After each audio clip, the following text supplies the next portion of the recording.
علیکم ورحمۃ اللہ۔ بسم اللہ الرحمن الرحیم۔ میں آج جس ٹاپک پہ بات کرنا چاہتا ہوں وہ ہے کہ ہماری لائف کے اندر کچھ ایسی ہیبٹس ہوتی ہیں جن کو کنٹرول کرنا بہت ہی زیادہ ضروری ہے، اور انسان کو اچھی اور بہت ہی مزیدار زندگی، انجوائے والی زندگی گزارنے کے لیے ضروری ہے، یہ امپورٹنٹ ہے کہ وہ اپنی ہیبٹس کو، تمام ہیبٹس کو، تمام خواہشات کو، تمام جذبات کو وہ اس کی تابع ہونے چاہیے، نہ کہ وہ اپنے جذبات کے تابع ہو۔ جو اس کے جذبات کہہ رہے ہیں، جو اس کی خواہش کہہ رہی ہے وہ وہی کر گزرے۔ تو انسان کو اس کے جذبات جو ہیں اس کے تابع ہونے چاہیے، اور انہی میں سے میں ہمارے نیکسٹ لیکچرز وغیرہ آئیں گے انشاءاللہ، وہ مختلف ہیبٹس کے بارے میں، اور میں اسپیشلی اپنی یوتھ کو اور تمام آڈینس کو یہ میسیج دینا چاہتا ہوں کہ ہم ایک اسلام کے اندر مسلمان ہیں، اسلام کے دائرے کے اندر زندگی بسر کر رہے ہیں۔ ہمارے لیے ایک ہی زندگی جو ہے وہ آئیڈیل ہے، نمونہ ہے، جو ساری کائنات کے سردار جناب محمد رسول اللہ صلی اللہ علیہ وسلم، اللہ تعالیٰ بھی قرآن کریم کے اندر ارشاد فرماتے ہیں لَقَدْ كَانَ لَكُمْ فِي رَسُولِ اللَّهِ أُسْوَةٌ حَسَنَةٌ۔ آپ کے لیے کوئی زندگی آئیڈیل ہے، نمونہ ہے، جس کو اپنانا چاہیے، تو وہ ایک ہی زندگی ہے جو رسول کریم صلی اللہ علیہ وسلم کی ہے، جو ہم سب کے نبی پاک صلی اللہ علیہ وسلم ہیں۔ ان کی زندگی بہت ہی زیادہ، اور ان کی زندگی کے اندر بہت ہی زیادہ سبق ہیں، اور بہت ہی زیادہ اللہ تعالیٰ کے رسول صلی اللہ علیہ وسلم نے ہمیں ہر قسم کی، ہر موڑ کے اوپر کیسے اترنا ہے، یہ کام کیسے کرنا ہے، ہر قسم کے ہمیں جو ہے نالج دیا ہے اللہ تعالیٰ کے رسول صلی اللہ علیہ وسلم نے۔ تو آپ صلی اللہ علیہ وسلم کے اندر بہت ہی زیادہ، اللہ کے رسول صلی اللہ علیہ وسلم بہت ہی زیادہ رحم دل، بہت زیادہ مشفق، بہت ہی زیادہ پیار کرنے والے، بہت ہی زیادہ رحم کرنے والے، بہت ہی زیادہ الفت اور محبت کرنے والے تھے اپنے ساتھیوں کے ساتھ۔ تو انہی میں سے میں آپ جس ہیبٹ کا ذکر کرنا چاہتا ہوں، جس بیماری کا ذکر کرنا چاہتا ہوں، وہ ہے کہ اینگر، غصہ۔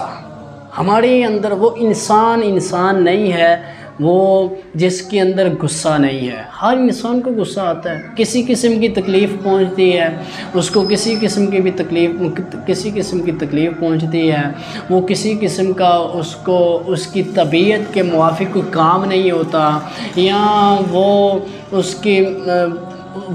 کوئی کام اس کو پسند نہیں آ رہا تو اس کو غصہ آ جاتا ہے۔ ہر انسان کو غصہ آ جاتا ہے۔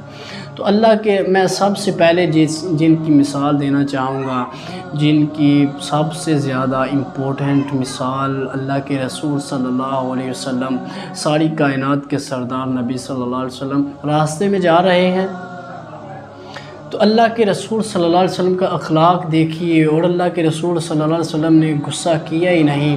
راستے میں جا رہے ہیں اور ایک بدھو آدمی، ایک دیہاتی آدمی آیا، تو اس نے آ کر اللہ کے رسول صلی اللہ علیہ وسلم کی گردن مبارک جو ہے اس کے اندر کپڑا تھا، کپڑے کو زور سے دبایا، اور اللہ کے رسول صلی اللہ علیہ وسلم کی گردن میں کپڑا ڈال کر جب زور سے دبایا تو اللہ کے رسول صلی اللہ علیہ وسلم کی گردن مبارک کے اوپر نشانات پڑ گئے، سرخ ہو گئی گردن، نشانات پڑ گئے۔ تو اللہ کے رسول صلی اللہ علیہ وسلم نے پیچھے مڑ کر دیکھا، اس آدمی کو پیچھے مڑ کر دیکھا تو وہ ایک بدھو تھا، ایک مانگنے والا، ایک بھکاری تھا، جو سوال کر رہا تھا اللہ کے رسول، کچھ دیجئے مجھے، کچھ مانگ رہا تھا۔ تو اللہ کے رسول صلی اللہ علیہ وسلم وقت کے حکمران ہیں، بادشاہ ہیں، کچھ بھی کر سکتے تھے، لیکن حوصلہ برداشت اتنی زیادہ اللہ تعالیٰ نے بڑھی ہوئی ہے۔ تو فرماتے ہیں کہ اے میرے صحابہ، آپ کے پاس اگر کچھ ہے اس کو دینے کے لیے تو اس کو دے دیجئے۔ اس کو معاف کر دیا، اور اس کو معاف کر دیا۔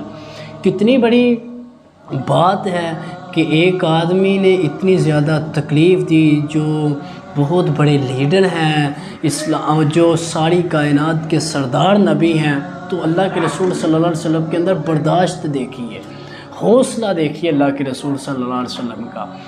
تو میں اسی کے ریلیٹڈ ایک بات کرنا چاہتا ہوں، ایک واقعہ آپ کے سامنے پیش کرنا چاہتا ہوں۔ ایک مفتی کا جو سعودی عربیہ کے تھے، ان کا نام مفتی باز تھا۔ تو ہوتا کیا ہے، غالباً وہ وزیر تھے، تو ہوتا کیا ہے کہ ان کے پاس ایک بھکاری آتا ہے، ایک مانگنے والا آ جاتا ہے، آ کر سوال کرتا ہے مجھے کچھ دیجئے۔ تو مفتی صاحب نے کیا کیا، باز صاحب نے، کہ انہوں نے وہ اس کو ایک چیک دیا، چیک منگوایا، اور چیک کے اوپر کیا کرتے ہیں 1000 روپیہ لکھ کے دے دیا۔ چیک کے اوپر 1000 کا جو چیک ہے وہ اس کو دے دیا۔ تو اس بھکاری نے کیا کیا، اس بھکاری نے اس چیک کے آگے ایک اور صفر لگا دیا، ایک اور زیرو لگا دیا، تو 10,000 بن گئے، 1000 سے 10,000 بن گئے۔ تو وہ جب بینک میں چیک لے کر گیا، تو اس نے وہ چیک جب دیا، تو یہ آپ جن کے پاس جن کے بینک اکاؤنٹ ہیں ان کو معلوم ہوگا کہ جب زیادہ پیسے منگوائے جاتے ہیں یا چیک بھیجا جاتا ہے، تو کوئی میسیج وغیرہ یا کال وغیرہ جو ہے اس آدمی کو آتی ہے جس کے نیم پہ وہ اکاؤنٹ بنا ہوا ہے۔ تو ان کو وہ میسیج آیا یا کال وغیرہ آئی، تو انہوں نے کہا کہ یار میں نے 10,000 کا تو چیک نہیں دیا تھا، میں نے تو 1000 کا چیک دیا تھا۔ تو انہوں نے پوچھا کہ آپ نے واقعی یہ بندہ بھیجا ہے، اور یہ کیا نام ہے 10,000 درہم مانگ رہا ہے، 10,000 درہم مانگ رہا ہے۔ تو کہنے لگے کہ مجھ سے غلطی ہو گئی ہے، میں نے چیک تو 1000 کا لکھ کر دیا تھا، لیکن اس بیچارے کو، اس بھکاری کو، اس آدمی کو، اس مانگنے والے کو 10,000 کی ضرورت تھی، 10,000 کی ضرورت تھی، اس کو 10,000 درہم کی ضرورت تھی۔ تو کہنے لگے کہ آپ اس کو 1000 کی بجائے 10,000 درہم ہی دے دیں۔ وہ اس کو 10,000 درہم ہی دے دیے گئے۔ تو کتنا غصہ نہیں کیا، بھکاری پہ غصہ نہیں کیا، حالانکہ غصہ کر سکتے تھے، لیکن اتنا حوصلہ ہے، اتنی برداشت ہے۔ کہنے لگے یہ مجھ سے غلطی ہو گئی ہے، اس بیچارے کو 10,000 کی ضرورت تھی، تو اس کو 10,000 ہی دے دو۔ تو 10,000 ہی، اس کو 10,000 درہم ہی دے دیے گئے۔ تو ہم معلوم ہوا کہ کتنا زیادہ ان کے اندر برداشت تھا۔ اور آج ہم بھی ہیں، آج ہمارے ہاں، میں ایک آپ کے سامنے رسول اللہ صلی اللہ علیہ وسلم کی حدیث رکھنا چاہوں گا اسی کے ریلیٹڈ۔ اللہ کے رسول صلی اللہ علیہ وسلم نے کیا ارشاد فرمایا، لیس الشدید بالسرعۃ انما الشدید الذی یملک نفسہ عند الغضب۔ بہادر کس کو کہا جاتا ہے، ریسلر کس کو کہا جاتا ہے، بریو کس کو کہا جاتا ہے؟ فرمایا وہ ہے جو غصہ جس کو آتا ہے، جس کو غصہ آیا اس نے پی لیا۔ کسی کو بچھاڑنے والے کو بہادر نہیں کہا۔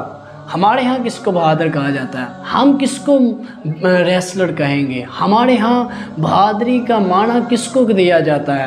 وہی consider a brave person to be someone who slaves and abuses someone، جو کسی کو ایک تھپڑ کی بجائے 2 تھپڑ مارے، جس کو 1 تھپڑ لگا وہ 2 تھپڑ مارے، جو ایک پتھر کے بدلے 2 پتھر مار دے، جو ایک گالی کے بدلے 2 گالیاں دے، جو کسی کو برا بھلا کہہ دے، جو کسی کو بچھاڑ دے، ہم اس کو بہادر کہیں گے۔ ہمارے ہاں ریسلر وہ ہے، لیکن اسلام کے ہاں ریسلر کس کو کہا جاتا ہے؟ اسلام کے ہاں بہادر کون ہے؟ اسلام کے ہاں بریو کا معنی کون رکھتا ہے؟ مایا وہ آدمی لیس الشدید بالسرعۃ انما الشدید الذی یملک نفسہ عند الغضب، جس کو غصہ آیا اس نے غصے کو پی لیا، اس نے برداشت کر لیا۔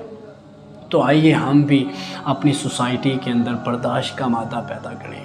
ہم جو ایز اے ہسبینڈ ہیں، ایز اے ٹیچر ہیں، ایز اے پیرنٹس ہیں، ہمارے اندر برداشت ہونی چاہیے۔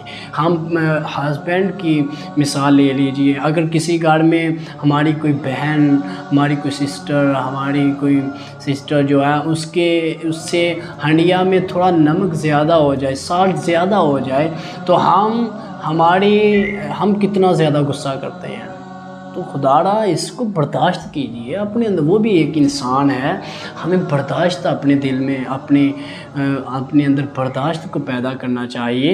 اور ہم اسلام والے ہیں, مسلمان ہیں. ہمارے نبی کریم صلی اللہ علیہ وسلم کی سیرت دیکھیے, کتنے برداشت تھے, کتنے بردبار تھے, کتنا زیادہ ان کے اندر حوصلہ تھا. ہمارے لیے تو وہ آئیڈیل ہیں, ہمارے لیے تو نمونہ ان کی زندگی ہے. تو ہمیں چاہیے کہ ہم انہی کی زندگی کو